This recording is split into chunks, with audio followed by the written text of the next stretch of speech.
एक वर्ष के पश्चात नवग्रहों में राजा सूर्यदेव स्वराशि में प्रवेश करने जा रहे हैं। अर्थात सूर्य का अपनी सिंह राशि में प्रवेश का समय आ चुका है। प्रिय दर्शकों, 17 अगस्त को नवग्रहों में राजा सूर्यदेव सिंह राशि में प्रवेश करने जा रहे हैं, जहां पर ये स्वराशि में होकर अत्यंत बलवान स्थिति में होंगे। क्योंकि ज्योतिष का नियम है, जब भी कोई ग्रह स्वराशि या उच्च राशि का होता तो उसका बल, उसका प्रभाव, उसकी क्षमता में कई सौ गुना वृद्धि हो जाती है तथा वो ग्रह अत्यंत सकारात्मक प्रभाव देने लगता है। अब सूर्यदेव तो नवग्रहों में राजा हैं, राजा के समान ही इनका कर्तव्य है, उत्तरदायित्व है, क्षमता है, प्रभाव है, एक विशेष आभा मंडल है। सूर्य के पास ऐसी आभा है जिसके समक्ष समस्त ग्रहों का प्रभाव निर्बल हो जाता है, वो ग्रह अस्त माना जाता है।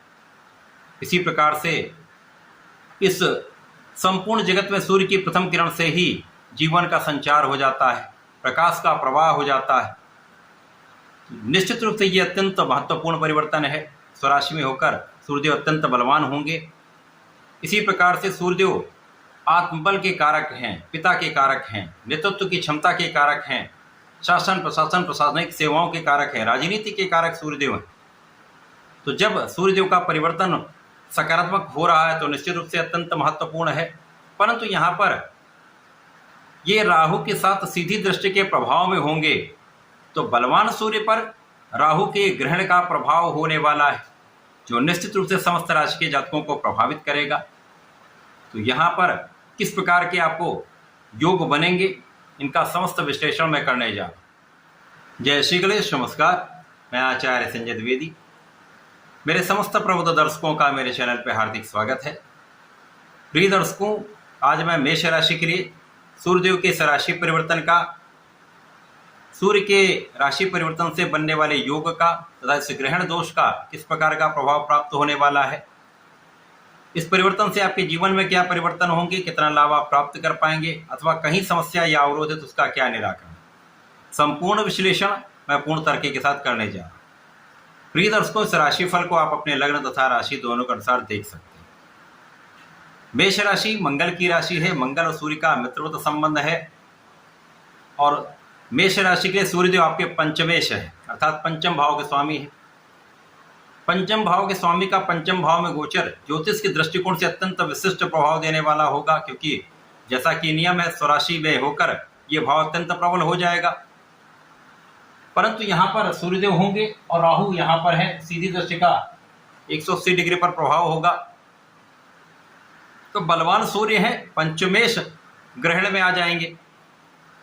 अब यदि यहाँ पर हम अवलोकन करें तो लग्नेश वर्तमान समय में षष्ठम भाव में बुध की राशि में गोचर कर रहे हैं, जो कहीं ना कहीं एक निर्बल स्थिति है। त्रिक भाव में मंगल का गोचर चल रहा, तो यहाँ पर कुछ लाभ प्राप्त हो सकते हैं, परंतु कहीं ना कहीं कुछ समस्याएं भी होंगी। सर्वप्रथम तो यहाँ पर आपको अपने पढ़ाई के क्षेत्र में पूर्ण ध्यान से काम करना होगा, पूर्ण मनोयोग से आपको लगना होगा। अपने आत्मबल को प्रबल करते हुए इस समय यदि आप लगे रहेंगे तो समस्याएं कम होंगी।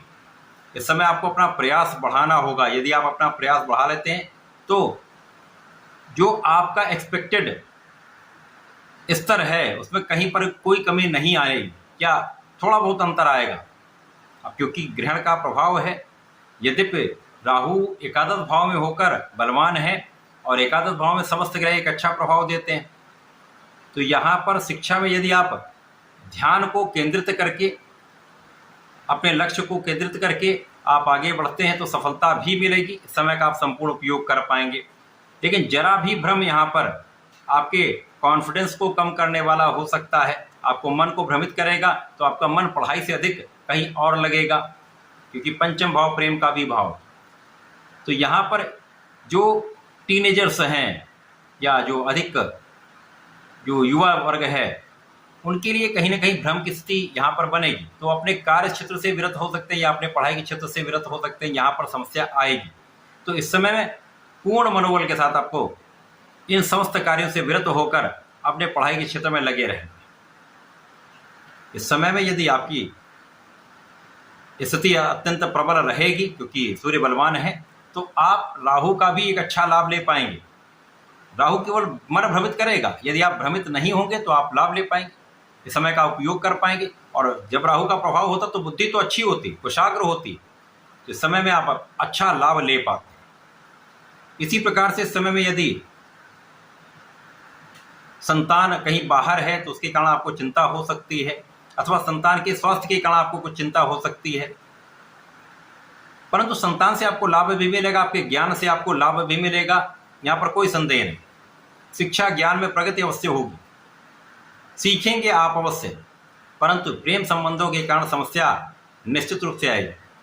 तो जो जातक प्रेम संबंधों में है, विवाद की स्थिति आ सकती है, अथवा आप प्रेम संबंध में पड़ सकते हैं, ये आपके लिए कहीं ना कहीं समस्या का कारण बन सकता है, विवाद का कारण बन सकता है, कानूनी समस्याओं में आप फंस सकते हैं। तो इनसे दूरी बनाना ही आपके लिए श्रेयस्कर होगा। मंगल चूंकि लग्न के स्वामी भी निर्बल हैं, परंतु इस समय में कहीं ना कहीं भाग्य का साथ आपको मिलता जाएगा, तो आप समस्याओं से निकल तो जाएंगे, लेकिन ये कहीं ना कहीं आपके तनाव को बढ़ाने वाला समय रहने वाला है।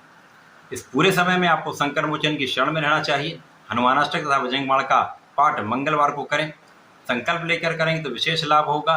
प्रतिदिन हनुमान चालीसा का प्रातःकाल तथा संध्या के समय पाठ अवश्य करें, सर्वोत्तम लाभ आपको प्राप्त होगा। तथा गणपति महाराज के मंत्र ओम गंगणपतये नमः का जाप करें, समस्त कार्य सिद्ध होंगे, समस्याओं का निवारण अवश्य हो। ऐसा करके इसका लाभ लें। धन्यवाद, नमस्कार।